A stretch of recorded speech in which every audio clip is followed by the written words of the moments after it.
Honestly, I've just realized I haven't watched that many Thai movies.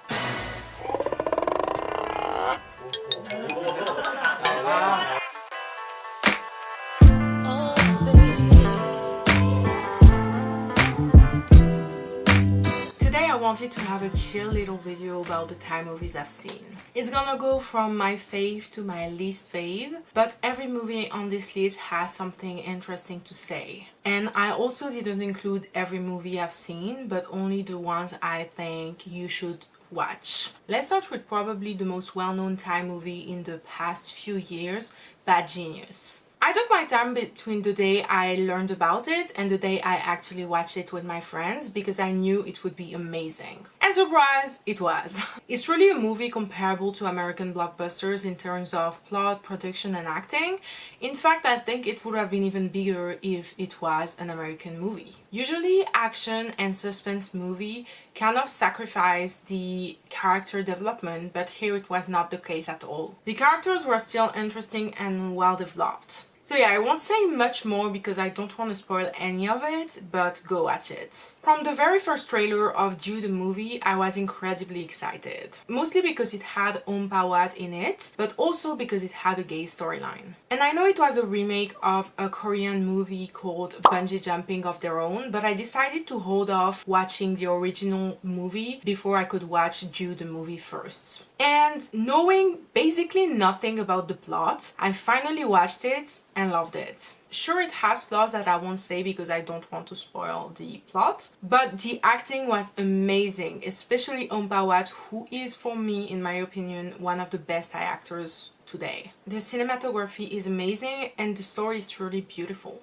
It does contain a love story that might make a lot of people raise their eyebrows, but they stayed true to the original movie, so I can't really blame them directly for that. I just really love this movie and the honesty behind it. I didn't understand the ending though, but I still liked it.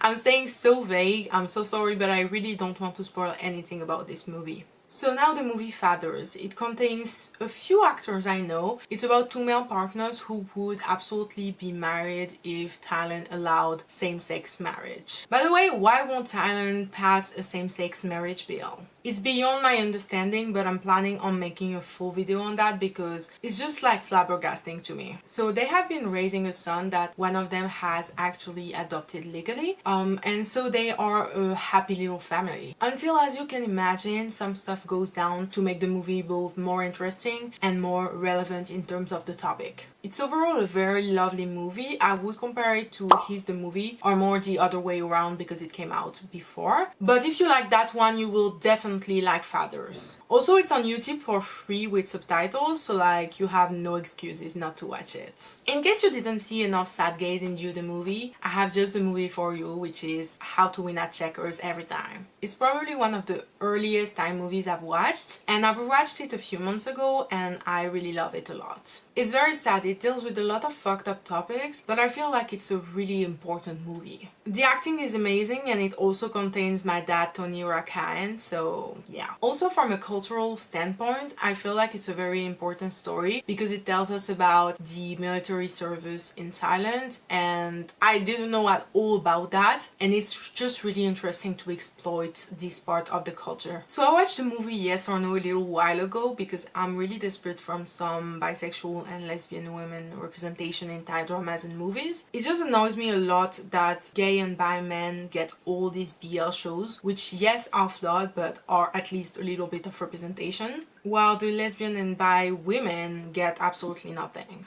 Don't get me wrong, you know I love BL, but I'd really like to see some kind of equity between the different sexualities, and for now only the GB part of LGBTQ+ is represented. It's almost as if they don't care about representation and want to please toxic fangirls so they can get that cash. Anyway, so Yes or No is one of the very rare representation of lesbian and bi women in Thai media, even more on a mainstream scale because the movie was huge in Thailand. It's even more impressive when you know it was released in 2010. And I really like this movie. It's a classic rom-com with a same-sex couple. It's a little bit clunky, yet so lovable at the same time. It's such a feel-good, cute movie that I cannot recommend it more. Speaking of 2000s gay movie, here's one for you, Right by Me. It's a 2005 very low budget movie that I fell in love with as soon as I watched it. I even rewatched it a few weeks later because it was just so enjoyable. Sure, the production is very low budget, the writing is kind of awkward, the acting is kind of clunky, yet for me this movie gives better representation than a lot of BL dramas today. They say the word gay about 50 times, the word bisexual twice, they give us great character development and a cute love story. They touch upon the topics of sexuality, family, friendship, the pressure of coming out. This movie is a gem. It's nowhere near perfect, yet I can guarantee it will make you happy. So here, because I'm doing this video in kind of the order from my favorite movie to my least favorite, the sequel is gonna be above the original film. Present Still Perfect is a sequel which manages to be even better than the original movie. I won't go into details about the original movie, which is called Present Perfect and is on YouTube for free, but that movie is fine, it's an okay movie. So if you want to watch the sequel, I would really advise you to watch the original movie at first. But I really want to talk about the sequel because it's so much better.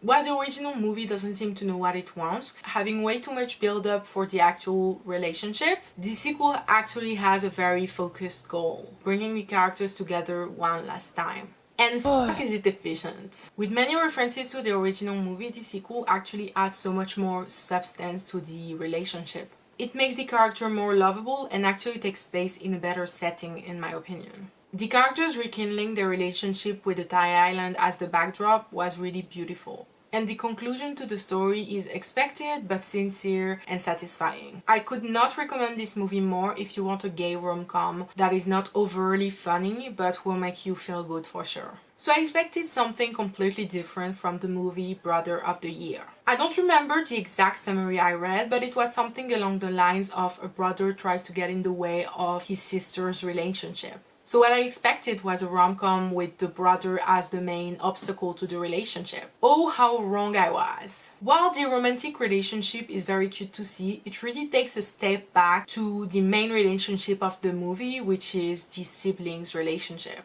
In fact, while the romance is cute, I didn't really find myself rooting for it that much. What I rooted for was for the two siblings to fix their messed up relationship. Because the core of the plot is two siblings who can't seem to find common ground and fix their messy relationship. Listen, I'm an only child, so I don't know what it's like to have a sibling, and I've never really had a huge desire to have a sibling. But I really felt for those characters. Both are annoying in their own rights, though the brother is the worst, but you really can understand how they get to the point they get. The last scene of the movie, especially its in simplicity and few words, really moved me to my core. So yeah, watch this movie, it's really good.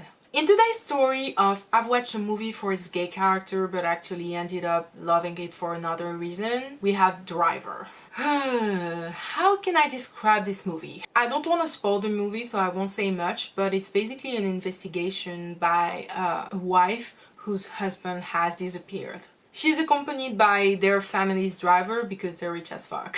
And the whole thing is filmed beautifully. While the plot twist is quite expected, I honestly held my breath for the whole movie. I thought the actors' performances were great, the locations were beautiful, the story was really interesting, and it brought something new to the table. I won't say anything else, but I would recommend it. So I've literally just watched bmac like yesterday, but I've decided to add it to this list because this is the highest grossing Thai movie of all time, and so I really need to talk about it. The more I consume Thai media, the more I realize Thai people are actually quite similar to French people in the way they love humor. And this movie, even though it tries to pass itself as horror, is actually just a very good comedy. It's not scary at all, but more suspenseful while having jokes. Also, one of the last scenes is actually very touching. The acting is great and the production is very clever, giving them all black teeth because the movie takes place in the past, though I don't really know how historically accurate that is. The setting in the past also contrasts a lot with the crazy haircuts the actors have. But for me, that's what's great about this movie. It doesn't take itself seriously at all. So now we get to the movie probably the most known amongst Thai drama fans, The Blue Hour. Mostly because it has Ganatapan and Obniti, but also because it's gay. I won't even attempt to summarize the movie because I want you to go in with no expectation. But just know that it's aesthetically beautiful, the acting is amazing, but it's weird as fuck. When I finished the movie, I was left with so many questions I had to Google the meaning of the ending. It's weird, it makes no sense, but also a lot of sense at the same time. What's great about this movie is that it doesn't leave your mind. I watched it about 2 years ago now, and I still have some shots clearly ingrained in my mind, especially the one in the field at night. If you've watched the movie, you know what I'm talking about. So yeah, I highly recommend it. Just keep an open mind and I think you'll like it. I don't really know what made me discover this movie, but I know that when I saw the title Back to the 90s, it brought me back to the Future, which is probably the only quote-unquote action movie I really love. So I read the summary, it looked interesting, and I watched it. And while it's not nearly as excellent as Back to the Future, it's a very pleasant comedy. There is something endearing about it, and I feel it subverted the I meet my parents and have to keep them together so I don't literally die trope a tiny bit, by actually having the main character live with his dad. Also, the use of the pager, which also appears in Judeo the movie, is great because it wasn't a huge thing in France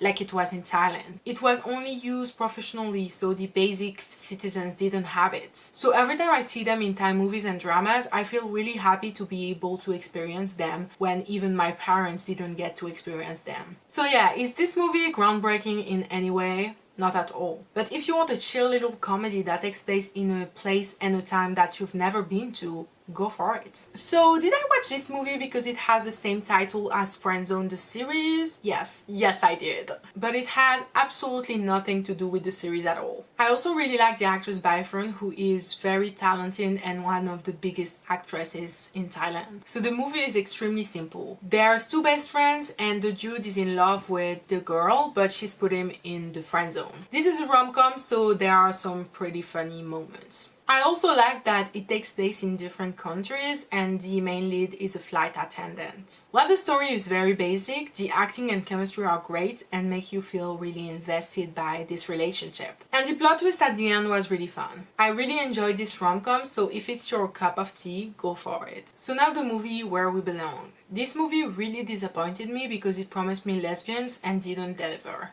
I really expected that I would be watching a lesbian love story, but it just never happened. I spent my initial watch of the movie waiting and waiting for something sapphic to happen, so of course I would be disappointed when it didn't. And that's what bothers me with the movie. The poster clearly gives sapphic vibes, the trailer too, and even the story would be very easily tweaked to actually be a lesbian love story, but it's just not. Apart from that, I really like this movie a whole lot. Aesthetically, it's very beautiful, the acting was amazing, and the story is just very relatable. I watched this movie at a time where I was just as lost as the main character in the movie. I related to her so damn much, and I even cried during the movie, which is kind of an exploit because it kind of never happens. There's this scene in particular that I adore, where the main character is on an amusement park's attraction and she starts breaking down. This scene lasts quite a long time, but I absorbed it without fast forwarding because it was just so sadly beautiful. Everything about this scene gave me chills, but still I couldn't enjoy the movie as much as I wanted to because I had been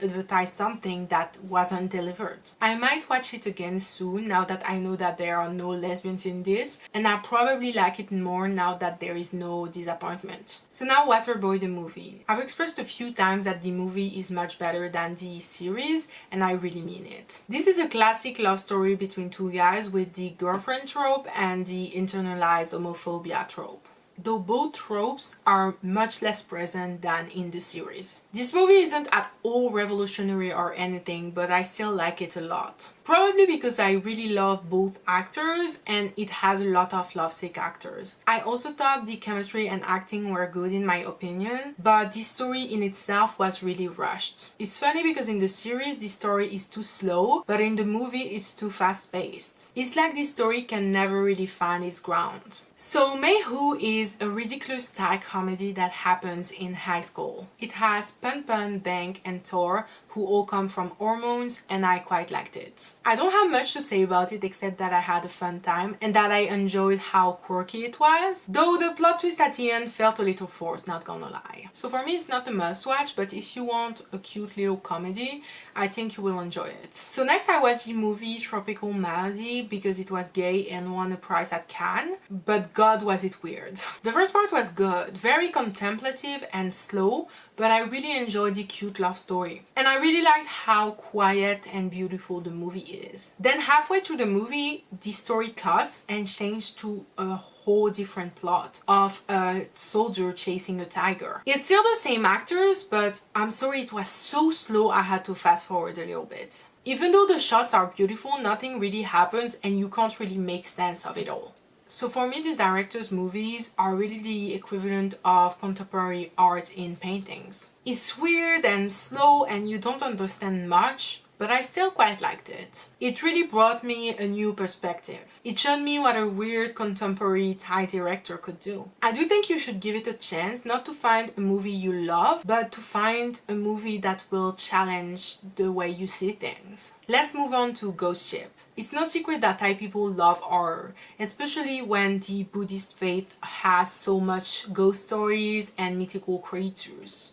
Ghost Ship, though, has nothing to do with mythical creatures at all. It's a horror comedy that is absolutely ridiculous but very entertaining. Honestly, I enjoyed it, though it didn't leave the biggest impression on me either. I would say give it a shot and you might like it. Bangkok love story is absolutely insane. It's basically a Lacan in movie form. I can't even begin to describe it, you just have to experience it for yourself. Be warned for sad, tortured gay, but for me this movie is just such an experience that I would totally recommend it. So we are at our last movie of the day called Uncle Bunmi Who Can Recall His Past Lives. The movie is by the same director as Tropical Malady. Somehow this movie manages to be even more surrealistic and chopped off weirdly than the first one, but I still liked it. I didn't understand about anything, but it does play with the Buddhist ideas of ghosts and reincarnations, and I found it really interesting. It's also shot so beautifully. So again, I can't guarantee you'll like it, but I think it will add something to your life in some way. So that was it for this video. I hope you found out at least one movie you didn't know about. I feel like Thai cinema is very underrated and I hope it gets bigger because there are quite a few gems that really need to be more loved. Anyway, I'm gonna go watch My Girl in Your Gown and I hope you have a good day. Who is one of the biggest actresses in Thailand and I find very talented.